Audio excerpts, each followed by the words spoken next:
ustedes puedan reconocer los síntomas del infarto, en realidad en general de la enfermedad cerebrovascular, identificar cuál es la clasificación del infarto cerebral y conocer el tratamiento tanto en la fase aguda como el tratamiento a largo plazo. Esta es la clasificación general y la más conocida de enfermedad cerebrovascular. ¿Pueden ver el puntero? La enfermedad cerebrovascular se clasifica en isquémico y en hemorrágico. El isquémico a su vez se clasifica en isquemia global y en isquemia focal. El ejemplo clásico de isquemia global son los pacientes que tienen un paro cardiorrespiratorio y hay una disminución de la circulación cerebral de forma bilateral. Eso se conoce como isquemia global. Y la isquemia focal se refiere a una oclusión de un vaso sanguíneo en un territorio vascular definido, que esto puede ser o se clasifica en ataque isquémico transitorio e infarto cerebral. La diferencia entre ambos es que cuando hay una lesión isquémica establecida aguda se conoce como infarto cerebral. En el AIT hay síntomas que generalmente son transitorios y cuando se le hace la imagen por resonancia magnética, específicamente en el protocolo de difusión, no hay lesión isquémica. ¿Ya? Ambas tienen la clasificación del subtipo etiológico. Puede ser aterotrombótico, puede ser cardioembólico, lacunar, significa pequeño, que mide menos de 2 milímetros en resonancia y 1.5 en tomografía, el inhabitual de causa rara e indeterminado. Esta corresponde a la clasificación de los subtipos de TOAS. ¿Ya? La definición entonces propia del infarto cerebral se define como la oclusión de un vaso sanguíneo que produce una disminución o una ausencia de flujo sanguíneo en un territorio vascular definido. En este caso, parte del territorio de la arteria cerebral media. El cuadro clínico de los cuadros vasculares tienen una forma de inicio súbito o brusco, ¿no? El paciente está haciendo sus actividades y de un momento a otro tiene síntomas de debilidad, falta de fuerza, dificultad para hablar. Por eso es que existe la escala prehospitalaria que se conoce como la escala de Cincinnati. La escala de Cincinnati tiene 3 ítems o 3 aspectos.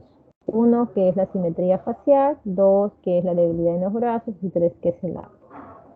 Si el paciente tiene una simetría facial o la sonrisa es asimétrica, se considera un punto. Si hay una debilidad de una parte de los brazos o de un brazo, y si este se acompaña de la pierna del mismo lado, se consideran 2 puntos. Y si aparte de eso el paciente habla entrecortado, no se puede expresar bien como si hubiera tomado, o el paciente que no puede emitir ninguna palabra, se considera 3 puntos. 2 puntos de 3, la probabilidad de un SB es más del 80% y 3 puntos más del 90%.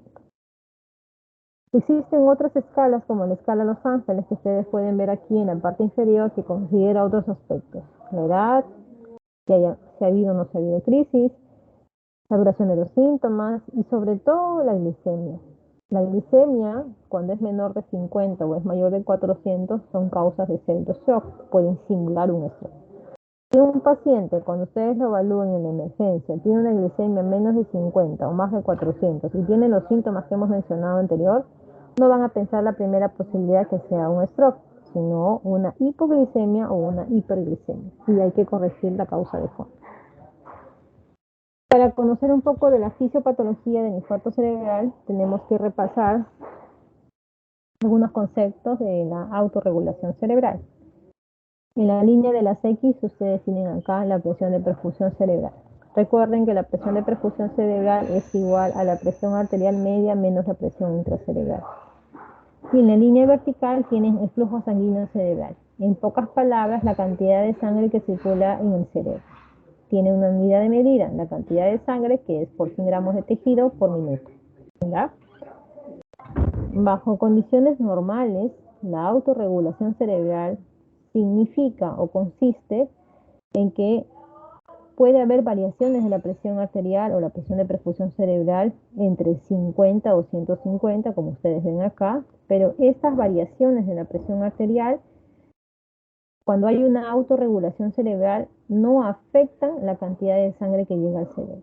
Miren ustedes en la línea de la Y, que la cantidad de sangre que llega en condición normal es 50 mililitros por 100 gramos de tejido por minuto. Y esta cantidad de sangre se mantiene constante. Así la presión sea 50, sea 80, sea 100 o sea 150. A esto se llama autorregulación cerebral. a pesar de las variaciones de la presión de perfusión cerebral o presión arterial media, el flujo sanguíneo cerebral se mantiene constante. ¿Por qué? Porque hay arteriolas en los vasos cerebrales que pueden vasodilatarse o que pueden vasocontraerse dependiendo de las variaciones de perfusión cerebral. Y esa vasodilatación o vasoconstricción hace que la cantidad de sangre que llega al cerebro, o sea, el flujo sanguíneo cerebral, se mantenga constante. Sin embargo, toda curva o toda forma de compensación, en este caso de autorregulación cerebral, tiene puntos críticos, puntos por los cuales si se baja de este umbral o si se sube de este umbral, se pierde la autorregulación y ahí empiezan los procesos patológicos. Si la presión de perfusión cerebral o la presión arterial media cae por debajo de 50, se pierde la posibilidad de esta autorregulación cerebral, cae el flujo sanguíneo cerebral y ¿qué se va a producir? La isquemia. Aquí se produce el umbral isquémico. En el otro extremo, si la presión de perfusión cerebral o la presión arterial media sobrepasa el umbral de 150, significa que ya la arteriola, el vaso sanguíneo no lo puede soportar y nos vamos al otro extremo. Se produce la rotura vascular y se produce lo que se conoce como el edema o la hemorragia intracerebral. Entonces, si ustedes se dan cuenta, al extremo de estas dos curvas de autorregulación cerebral, ustedes van a tener ambos procesos patológicos desde el punto de vista vascular. La isquemia, cuando la presión de perfusión cerebral o el flujo sanguíneo cerebral cae por debajo de 50, y la hemorragia cuando sube por encima de 150. ¿Preguntas en esta parte? Si tienen alguna pregunta, abren su micro o levantan la mano, por favor. Entonces, ¿qué sucede en la fisiopatología? ¿Cómo se produce? ¿Qué áreas hay? Cuando se produce una oclusión vascular, hay principalmente dos áreas. Algunas literaturas reconocen una tercera área, pero principalmente son dos áreas. La área de core o núcleo isquémico, que es la zona roja que ustedes ven acá, y alrededor la zona de penumbra, esta zona verde, amarilla que ustedes ven acá. Cada una tiene una característica desde el punto de vista bioquímico. La zona de core o núcleo isquémico es una zona donde el tejido ya está muerto. ¿Por qué decimos que el tejido ya está muerto? Porque hay una falla iónica, hay una despolarización, o sea, se ha iniciado la cascada de muerte celular y eso hace que el tejido no pueda ser viable. La zona de penumbra que está alrededor de esta zona de core isquémico se caracteriza porque hay una disminución de la utilización de glucosa y sobre todo hay una disminución de la síntesis de proteínas. Pero la zona de penumbra no ha iniciado la cascada de muerte celular. Lo que significa que si se restablece este flujo sanguíneo cerebral en esta zona de penumbra, este tejido puede ser el tejido que está alrededor, o sea, un tejido viable, normal, con un funcionamiento bioquímico normal. Por eso es que todas las terapias de rescate vascular están dirigidas a salvar esta zona de penumbra. Ese es el objetivo. Ya no la zona de core núcleo isquémico, porque es un tejido que ya está muerto. No podemos hacer nada una vez que pasa la cascada o el punto de corte de la despolarización anóxica. Nosotros ya no podemos hacer nada por revertir ese paso. Pero sí podemos revertir todo eso antes de ese paso. Entonces, la terapia de rescate vascular, recuérdenlo siempre, tiene como objetivo salvar la zona de penumbra. Ustedes ven aquí en la parte inferior que el flujo sanguíneo cerebral en la zona de isquemia por debajo de la penumbra es menos de 20. Y ya en la zona de core o núcleo isquémico, el flujo sanguíneo cerebral está por debajo de 12, por debajo de 10. ¿Ya? En condiciones normales, el flujo sanguíneo cerebral está entre 40 y 60. Ustedes vieron en la curva anterior 50, porque es el promedio, 40 para sustancia blanca y 60 para sustancia gris. Si tienen preguntas, por favor, abran su micro. Luego que hemos visto la autorregulación cerebral, acabamos de ver la fisiopatología del infarto. Ahora vamos a conocer cuáles son los mecanismos del infarto cerebral. El infarto cerebral tiene tres mecanismos: trombótico, embólico y por hipoflujo. Vamos a comparar la circulación cerebral como si fuera un sistema de tuberías. Yo tengo una alteración de un vaso sanguíneo, donde está el cursor, una placa de ateroma que se produce en ese vaso sanguíneo y ocluye la arteria en esa zona. Ese mecanismo se conocerá como el mecanismo trombótico. Y por el contrario, miren ustedes dónde está el cursor. Tengo un coágulo de sangre o de repente una misma placa de ateroma, pero que se desprende como si fuera este el corazón y viaja a través de una circulación distal y tapa una arteria, digamos, en esa zona. Ese mecanismo se conoce como el mecanismo embólico. Y si hay una disminución del gasto cardíaco, que sucede mucho en insuficiencias cardíacas, sobre todo en adultos mayores. Entonces puede haber un infarto a nivel distal en las zonas más sensibles y eso se conoce como infarto por mecanismo por hipoperfusión o limítrofe.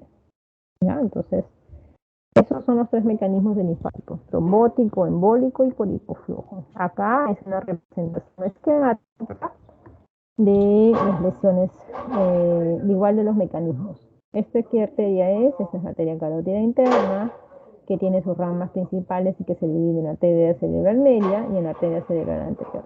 La arteria cerebral media hacemos acá como un corte esquemático y vemos que hay una placa de ateroma y ahí sobre esa placa de ateroma se produjo todo el proceso de coagulación y se produce una oclusión vascular. Esto se conoce como el mecanismo trombótico. ¿Por qué? En infarto la oclusión se da en la misma zona donde se ha producido la lesión, o sea, la placa de ateroma. En el siguiente ejemplo, esta es la arteria carótida interna proximal, perdón, distal, porque está cerca de la bifurcación, y esta es la arteria carótida interna proximal.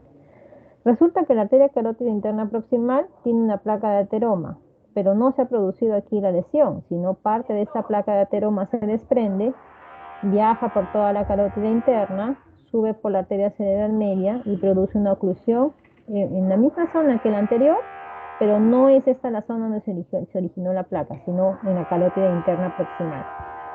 Y en esta zona donde se deposita la placa es donde produce el infarto cerebral. Mecanismo embólico. Y el tercer mecanismo que hemos hecho la representación esquemática, de igual forma, una hipoperfusión sistémica, es lo mismo decir una insuficiencia cardíaca en su grado de repente más avanzado, cuando tiene una fracción de eyección por debajo de 30, por debajo de 25. Y hay zonas que son muy sensibles en el cerebro cuando hay falta o ya hay disminución de la presión. Estas son esas zonas. Si ustedes se dan cuenta y si ustedes recuerdan su neuroanatomía, ¿qué arteria irriga la región anterior de la cabeza y línea media? Corresponde a la arteria cerebral anterior. ¿Qué arteria irriga línea media y zona posterior? Cerebral posterior. ¿Qué arteria irriga entre anterior y entre posterior? Sobre todo gran parte de la cara externa de la corteza cerebral, la cerebral media. Esta arteria cerebral anterior, cerebral media y cerebral posterior tienen pequeñas arterias que se llaman arterias limítrofes o son las arterias leptomeningeas, que conectan la circulación de la cerebral anterior con la cerebral media y la cerebral media con la cerebral posterior. Cuando hay una disminución de la presión, estas arterias limítrofes son las primeras que sufren. Entre la cerebral anterior y la cerebral media, entre la cerebral media y la cerebral posterior. Son las primeras arterias que sufren algún daño, por así decirlo, ¿no? Entonces, los mecanismos por hipoperfusión tienen zonas arteriales o zonas vasculares definidas que son entre circulaciones grandes. Luego de haber repasado los mecanismos del infarto, ahora nos toca hablar sobre los factores de riesgo. ¿Cuáles son los factores de riesgo para infarto cerebral? Se clasifican en factores de riesgo no modificables y factores de riesgo modificables. No modificables: la edad por encima de 50 años es un factor de riesgo para una enfermedad cerebrovascular, el sexo y los factores genéticos. Los factores de riesgo modificables, si bien documentados, significa que tienen un alto riesgo, una alta sucesión para enfermedad cerebrovascular. La primera, la más frecuente, es la hipertensión arterial. Luego le sigue la dislipidemia, diabetes, tabaquismo y fibrilación. Y los que son menos documentados, o sea, menos riesgo, pero que igual están presentes para enfermedad cerebrovascular, es el consumo de alcohol y el sedentarismo.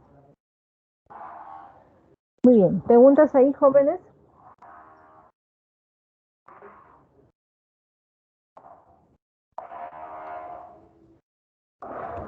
¿Preguntas?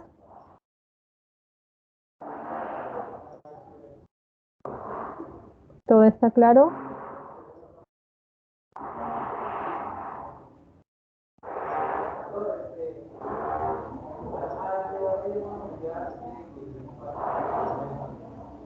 Doctora, todo está claro.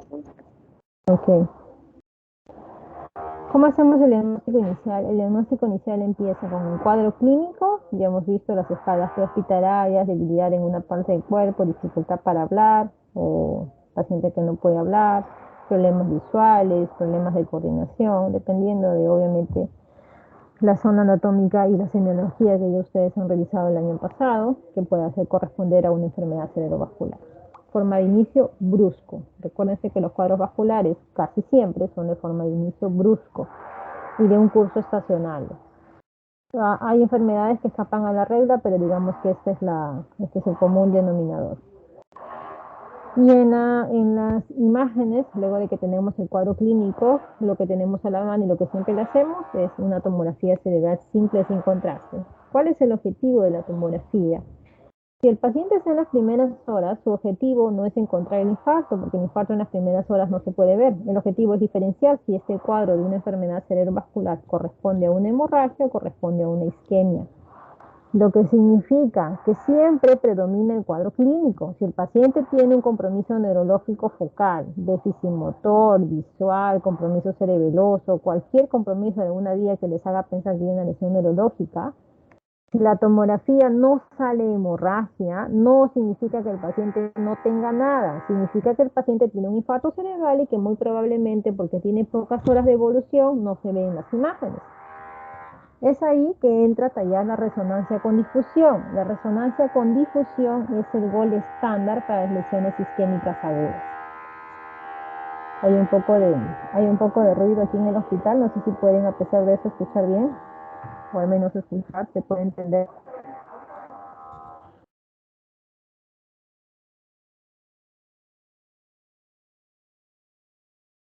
¿Se puede entender, chicos?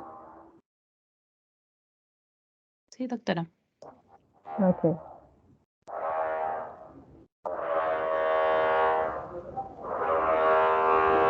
Muy bien, entonces es la resonancia con difusión del protocolo estándar. Miren ustedes acá, primero esta primera imagen.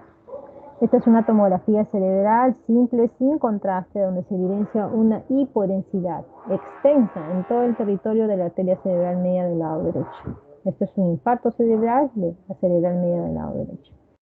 Veamos la imagen de la parte inferior. Esta es una misma tomografía, concéntrese donde está el cursor, no miren todavía el costado. Es una misma tomografía, igual simple, sin contraste, donde a simple vista se ve una hipodensidad alrededor de los ventrículos, pero nada significativo, ¿no? Si uno quisiera saber si el paciente tiene un infarto agudo, pues la tomografía no nos va a ayudar mucho. Sin embargo, la resonancia, que este sí es el protocolo de difusión del mismo paciente, como muestra que sí hay unas lesiones agudas, ¿no? Estas hiperintensidades en la difusión es lo característico de lesiones isquémicas agudas. Entonces, eso es para que ustedes se den cuenta que el protocolo o el estándar para el diagnóstico de infarto cerebral, sobre todo en las primeras horas, es la resonancia con difusión. Aquí está, aquí lo pueden ver ustedes.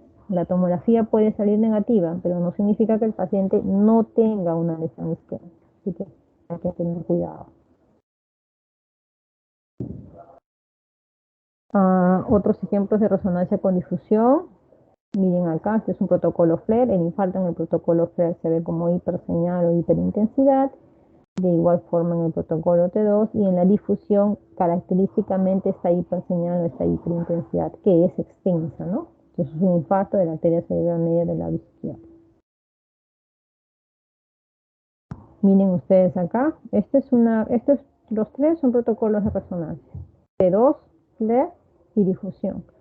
Vemos en el T2 hiperintensidades por acá, nada definido. En el FLAIR vemos hiperintensidad, que nosotros denominamos como leucoaraiosis periventricular. Muy probablemente este paciente sea un hipertenso mal controlado, pero el FLAIR no me permite diferenciar si las lesiones son agudas o son crónicas. El FLAIR es como la prevalencia, mezcla todo. En cambio, la difusión sí me señala esta zona de hiperseñal o de hiperintensidad que corresponde de todo lo que se ve acá a esta lesión que es la aguda, por la cual viene el paciente. Entonces, siempre es importante en la evaluación de un infarto pedir una resonancia con el protocolo de difusión. En la siguiente imagen igual, miren Acá en el FLAIR, cómo se ve la hiperseñal o la hiperintensidad, en la difusión se ve la hiperseñal o la hiperintensidad y en el mapa se ve la hiposeñal. Esta es la correlación de un infarto cerebral agudo. En los estudios diagnósticos, luego de que ya se ha hecho el diagnóstico del paciente, ahora lo que toca es hacer los exámenes para identificar la causa. De ellos, ¿qué exámenes hacemos? Hacemos el Doppler para ver si hay estenosis dentro de las arterias cerebrales, el ecocarotidio o el examen de las carótidas a nivel del cuello para identificar placas de ateroma que pueden causar estos pequeños émbolos que viajan y causan oclusión a nivel distal, o es una placa de ateroma grande que produce una oclusión en la misma zona del vaso grande, ¿no? Entonces, para eso se hace el ecodoppler de carótidas. El ecocardio transtorácico para evaluar si es que hay un trombo infiltrado en el corazón, el ventrículo, en la aurícula, para ver si hay un mixoma auricular, para buscar diferentes causas que pudieran causar un infarto cerebral, como de repente una estenosis mitral severa también, ¿ya? Y el Holter con el objetivo de identificar qué, ¿cómo se llama esto? ¿Qué enfermedad sería? Si ustedes en la parte inferior ven una onda P, arriba no ven onda P y ven todo esto como si fuera un serrucho, ¿cuál es el diagnóstico? Esto se conoce como una fibrilación auricular, que también es una causa o es un factor de riesgo para infarto cerebral cardioembólico. Cuando estos exámenes son negativos y nosotros sospechamos que efectivamente hay una causa que puede estar causando este infarto cerebral, tenemos que hacer estudios más profundos, ¿no? Un Holter ya de 7 días, o un monitoreo cardíaco continuo, estudios de estados de hipercoagulabilidad, de repente para ver si tiene, por ejemplo, síndrome antifosfolipídico, se puede ver esa resonancia cardíaca cuando sospechamos que hay un trombo pegado a pared, y clásicamente le pedimos un angioten también de vasos supraórticos y cerebrales para identificar la causa del infarto. Miren ustedes acá, se ve una hiperseñal en el territorio del ACM, en su segmento profundo, lo que ve en la difusión. ¿Y la angioresonancia para qué me sirve? Miren, sigan ustedes el cursor, por favor. Miren cómo está el vaso del ACM en el lado derecho, que tiene pues al menos una configuración casi normal o digamos que es simétrica, ¿no? Pero si nos vamos al lado izquierdo, miren ustedes la cerebral media y ven ustedes justo encima del cursor que hay un stop. No hay una solución de continuidad en la arteria cerebral media del lado izquierdo. Eso es una oclusión de ACM izquierda, ¿no? Entonces ya sabemos que el infarto cerebral en este caso se ha dado por una oclusión, una estenosis severa de la arteria cerebral media del lado izquierdo. Para eso nos sirven los estudios de vasos. Si le hacemos el angioten, vemos lo mismo, ¿no? Oclusión o estenosis severa de ACM izquierda. La angiografía cerebral es el gol estándar para lesiones hemorrágicas, sobre todo cuando buscamos lesiones vasculares. Sin embargo, el infarto cerebral tiene una indicación cuando son causas de infartos poco frecuentes, infartos raros. En este caso, esto es la arteria vertebral, esta es la arteria basilar y esta es la cerebral posterior. Y esta es una angiografía cerebral. Esta es la configuración normal. Ustedes se dan cuenta en esta imagen de este otro paciente vertebral, basilar y la cerebral posterior que se nota muy tenue, ¿no?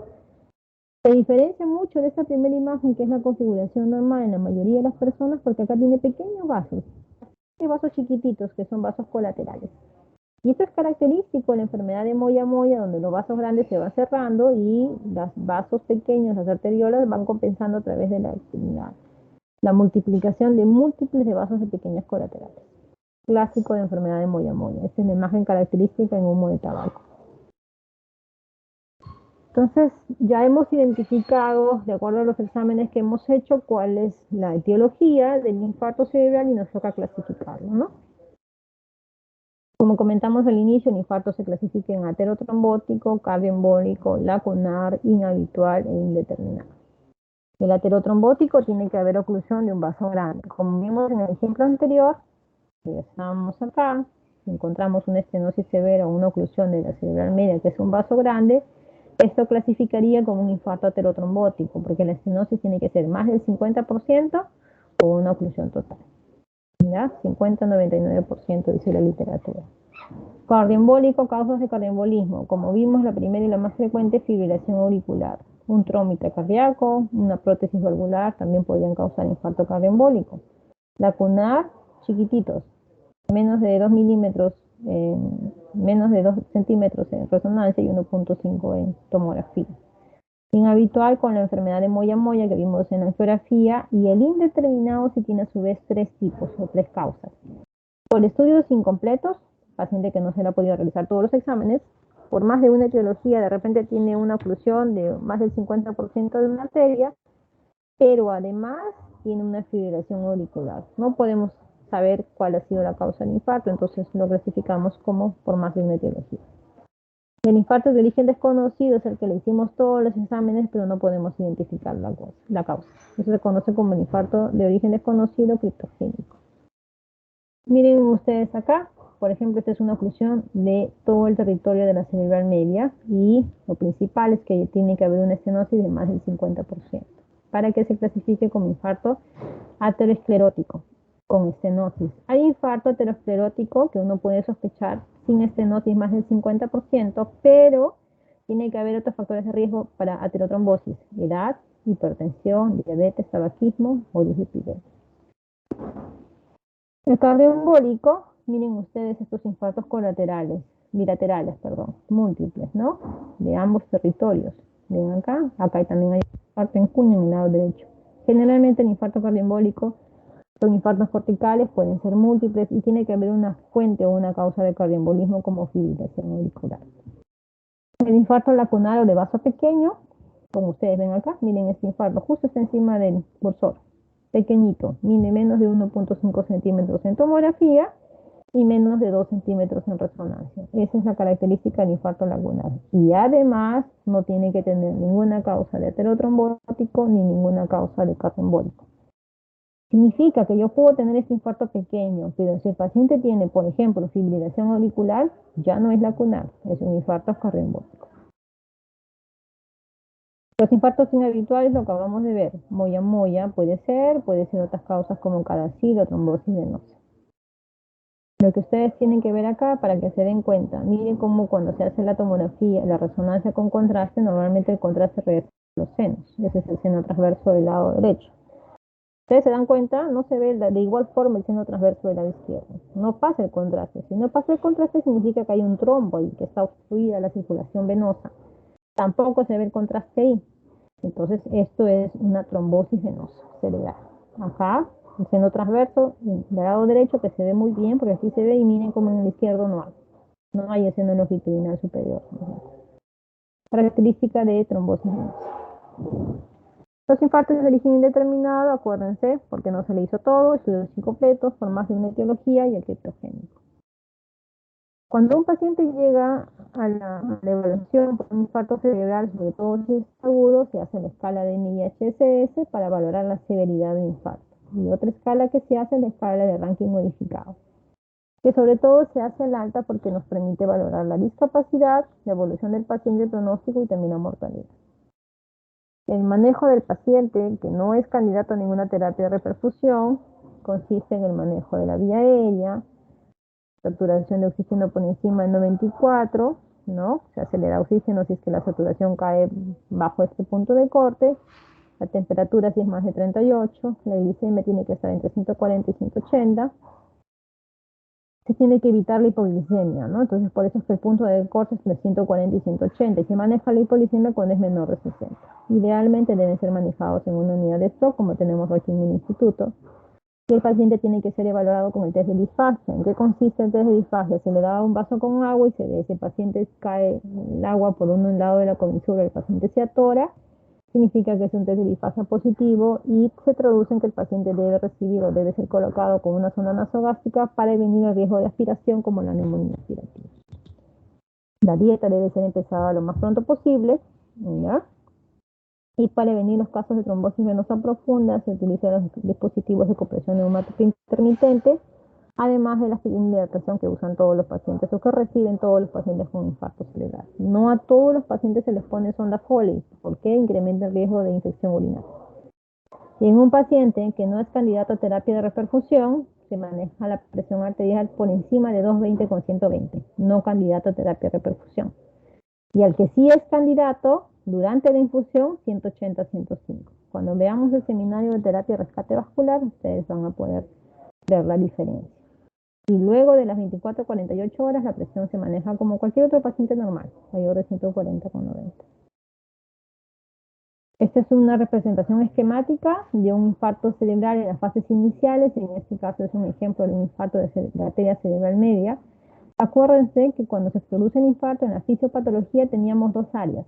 Una zona que ya era un tejido muerto, necrótico, que es la zona del corio núcleo isquémico, y la zona alrededor, ¿no? Que tiene una disminución de la síntesis de proteínas, pero que puede restablecer a su flujo sanguíneo normal si es que se restablece la circulación, que es la zona de penumbra.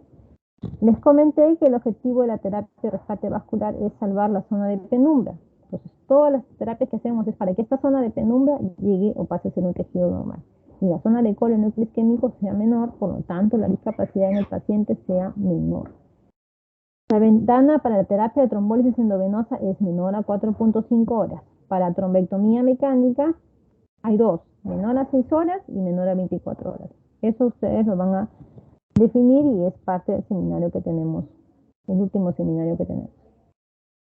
Luego de que pasó el manejo agudo, luego de que le dimos la terapia de perfusión o no, dependiendo de las características del paciente, nos toca ahora hacer el tratamiento a largo plazo, es el tratamiento de alta para prevención secundaria. Todos los pacientes, la mayoría de los pacientes deben recibir antiagregación. ¿Quiénes reciben anticoagulación? Los pacientes de infarto de origen cardioembólico o algunos inhabituales como por ejemplo el síndrome antifosfolipídico. El tiempo de ventana de la guía americana para anticoagulación va entre 4 y 14 días. La guía europea es un poco más precoz, desde los 3 hasta las 8 o 9 días. Antiagregación con aspirina o clopidogrel. Hablamos de la anticoagulación, que representa más o menos el 20% de los infartos cerebrales. Vemos que la fibrilación auricular es la más frecuente.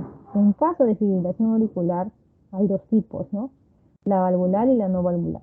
Para los pacientes que tienen fibrilación auricular no valvular, vamos a ver que hay un tratamiento que está en los últimos 6-7 años, que tiene muchas ventajas a diferencia de los otros anticoagulantes biorales que se utilizaban antes, ¿no? Las demás causas de infarto cardioembólico son el flúter, el trombo, válvula, mixoma, ustedes lo tienen listados acá. Y para todas las terapias de anticoagulación, para todas estas se le puede dar warfarina vía oral. Sin embargo, para la primera que vimos la fibrilación auricular no valvular, se le podrían dar nuevos o los anticoagulantes orales directos. Vamos a hacer un rápido repaso del mecanismo de acción de los antagonistas de la vitamina K como la warfarina. La warfarina actúa sobre los factores vitamina K dependientes. ¿Cuáles son? 2, 7, 9 y 10. Ustedes lo van a encontrar con las flechas rojas, que actúan sobre factores inactivos de la cascada de la coagulación. Sin embargo, los anticoagulantes orales directos, por eso tienen el nombre de directos, actúan sobre un factor específico de la coagulación y actúan sobre un factor activado. Esto da ciertas ventajas en cuanto a la farmacocinética. El tiempo de vida media de warfarina, que son los antagonistas de la vitamina K, es 32 a 42 horas. Y si un paciente tiene un problema renal, incrementa aún más. Sin embargo, en los anticoagulantes orales directos, el tiempo de vida media es de promedio 12 horas. ¿Desde cuándo empieza a actuar la warfarina? Va a depender, 36 a 42 horas, y un paciente puede demorar más porque la anticoagulación con warfarina depende de cada paciente. Es muy variable entre paciente y paciente. En cambio, cuando uno le da a un paciente un anticoagulante oral directo, el tiempo de inicio de la acción es en promedio 2 horas. Entonces, nosotros por eso preferimos dar un anticoagulante oral directo porque tiene muchas ventajas. Entre ellos, otra ventaja es que no tienen interacción con los alimentos. Puede consumir alimentos de hoja verde con normalidad, algo que está contraindicado en las warfarinas. La mayoría de los antibióticos no le hacen interferencia o interacción, a diferencia de la warfarina. Pero recuerden que los anticoagulantes orales directos solo están indicados para la fibrilación auricular no valvular. El tiempo de inicio de acción, vimos que la guía americana decía 4 y 14 días, la guía europea va desde el tercer día hasta el día 2, teniendo en cuenta la escala del NIH, teniendo en cuenta algunas características, si es que puede empezar la anticoagulación pronto. Otra parte del tratamiento a largo plazo son las estatinas, entre ellas las estatinas de alta intensidad como la atorvastatina 80 en la fase aguda, y luego para el seguimiento atorvastatina de 20. También podemos usar la rosuvastatina, que es una muy buena estatina. Y siempre está acá lo manejo de los factores de riesgo. El paciente puede tomar su aspirina, puede tomar su estatina, pero si no controla glicemia, no controla diabetes, no controla azúcar, no controla dislipidemia, pues probablemente el paciente tenga un muy alto riesgo de recurrencia. Muy bien, entonces Es importante que ustedes puedan reconocer los síntomas de un infarto, porque tienen que identificar si el paciente está en ventana terapéutica, la posibilidad de darle alguna terapia de reperfusión. Y el segundo punto es, tienen que conocer el subtipo, porque si no identifican la causa, el paciente puede regresar con más recurrencias del mismo evento isquémico. ¿Ya? Muy bien, jóvenes. Preguntas, ustedes pueden encontrar o pueden leer más de la información que les he dado ahora, que básicamente es un resumen, en las guías sobre todo de shock y de todo lo que ustedes ven acá en la bibliografía. ¿Preguntas, jóvenes?